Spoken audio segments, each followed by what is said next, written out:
Bom, já falar do atendimento no trauma voltado mais à parte neurológica. Bom, o exame neurológico no ATLS, ele vai só entrar na letra D, depois de fazer toda a estabilização do doente. E no contexto do trauma, ele se resume a avaliar o nível de consciência e a reação pupilar. Basicamente, a gente consegue resumir nesses dois pontos.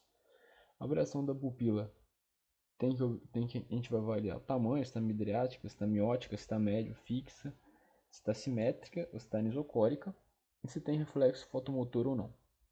E o nível de consciência a gente avalia ele através da escala de coma de Glasgow. Na escala de Glasgow, a gente vai dividir o TC em TC leve, moderado e grave. O leve vai ser o Glasgow de 13 a 15, o moderado de 9 a 12 e o TC grave de 3 a 8, sendo o Glasgow 8 é o valor que a gente indica em intubação a partir do momento que o doente fica em Glasgow 8. O objetivo no trauma é sempre manter a pressão de perfusão cerebral, né? A gente manter o sangue chegando dentro do encéfalo, que é a pressão da pressão de perfusão cerebral é a pressão arterial média menos a pressão intracraniana. Essa aqui é a tabelinha da escala de Glasgow, onde a gente tem resposta ocular, verbal e motora. A ocular tem 4 pontos. 4 pontos o paciente abre o olho espontaneamente. 3 pontos abre ao comando, 2 pontos abre somente ao estímulo doloroso e 1 ponto não abre. Na resposta verbal, o paciente conversa normalmente. Perdendo um ponto, é um paciente confuso. Né? Perdendo mais um ponto, o paciente só fala palavras desconectas, sem sentido nenhum. Perdendo mais um ponto, é um paciente que só emite sons. E perdendo mais um ponto, é um paciente que não responde nada. Na escala motora, paciente que obedece o comando normalmente. 6 pontos, o paciente consegue localizar a dor. Com 4 pontos, o paciente ele tem uma resposta inespecífica à dor. Aí tem os dois tipos de flexão, que é a flexão de decorticação e de descerebração. Né? Flexão anormal é a decorticação e a extensão anormal é a descerebração. E quando não tem resposta motora nenhuma, é mais um ponto.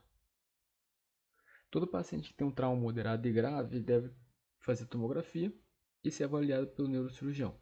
Traumatismo leve podem ser observados por um período de 12 a 24 horas. E os pacientes que têm um Glasgow igual ou menor a 8 são aqueles que têm que ter uma viária definitiva para evitar broncoaspiração. Por isso tem que ser intubados. No E a gente faz a exposição e o controle térmico. Avalia o dorso do doente, vê se tem alguma lesão no dorso que possa comprometer a medula. Nesse momento faz a manobra de rolamento adequado para evitar de ter alguma lesão cervical. E nesse momento pode fazer também o toque retal para ver se tem o tônus normal do músculo do esfíncter do ânus e avaliar se tem algum déficit, né? Alguma perda de sensibilidade, alguma perda motora que possa ser uma paraplegia ou uma tetraplegia. Lembrando que a coluna cervical a gente avalia também no ar, junto com a via aérea, mas nesse momento é o cirurgião geral que faz essa avaliação. Depois do ABCD a gente faz um exame secundário, onde a gente examina a couro cabeludo à procura de laceração ou de afundamento de crânio, sem perda de sangue ou de líquido que possa ter alguma semelhança com líquor, se tem otorragia, se tem otorreia, se tem rinorragia ou rinorreia, se tem hematomas palpebrais, que podem indicar uma fratura de base de crânio, faz o exame neurológico completo, reavaliação de nível de consciência, examina também toda a coluna do paciente, testa motricidade, testa sensibilidade, comparando os lados. E se o paciente tiver uma queda do Glasgow, principalmente uma queda de 2 pontos, isso é uma piora grave, né, no nível de consciência. O paciente deve fazer uma tomografia nova e ser avaliado pelo neurocirurgião. Em relação ao TCE leve, ele é aquele que produz um período de desorientação rápida, né? Pode ter também uma amnésia anterógrada e um período de inconsciência de até 20 minutos. Esses pacientes são admitidos com a pontuação de Glasgow na emergência de 13, 14, 15, sem nenhuma lesão focal. 35% estão associados à alcoolemia. E quando isso acontece, né, a avaliação do nível de consciência acaba sendo prejudicada, ocorrendo a diminuição da escala de coma de Glasgow, principalmente quando o álcool no sangue está acima de 200 ml por decilitro.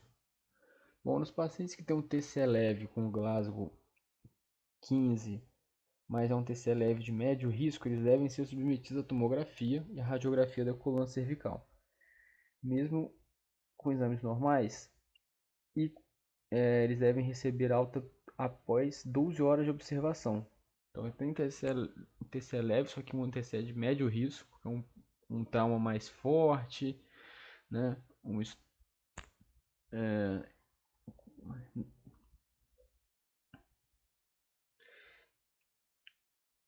E sempre quando a gente vai fazer a alta do doente, a gente tem que orientar a ele esse quadrinho aqui, que são sinais de alarme, para ele voltar. Se tiver cefaleia, náusea ou vômito em casa, se começar a diminuir o nível de consciência, se começar a ficar sonolento, enfim, uma série de sintomas que são orientados a voltar na emergência se eles acontecerem. Quando a gente tem o Glasgow de 9 a 13, que é o TCE moderado, 40% deles vão ter alteração na tomografia inicial, 8% vão necessitar de cirurgia. O paciente então deve ser internado para avaliação, mesmo que o TCE seja normal, uma vez que em 10% desse TCE moderado vão apresentar piora do quadro neurológico. Após a observação, se houver evolução com melhora neurológica, a TCE de controle não tiver nenhuma piora, né, o paciente pode receber a alta hospitalar. E naqueles pacientes que têm um distúrbio de hemostasia, que foi hemofílico, que toma anticoagulante, sempre tem que repetir a TC em 48 horas, mesmo que o paciente não tenha sintomas de piora, porque a incidência de hematoma tardio nesse grupo é elevada. E em 72 horas, se eles ficarem bem, eles podem evoluir com condições de alta. É um grupo específico dos pacientes que têm problemas na coagulação, que se tiver um TCE, eles necessitam desse período de 48 horas para fazer uma tomografia de controle.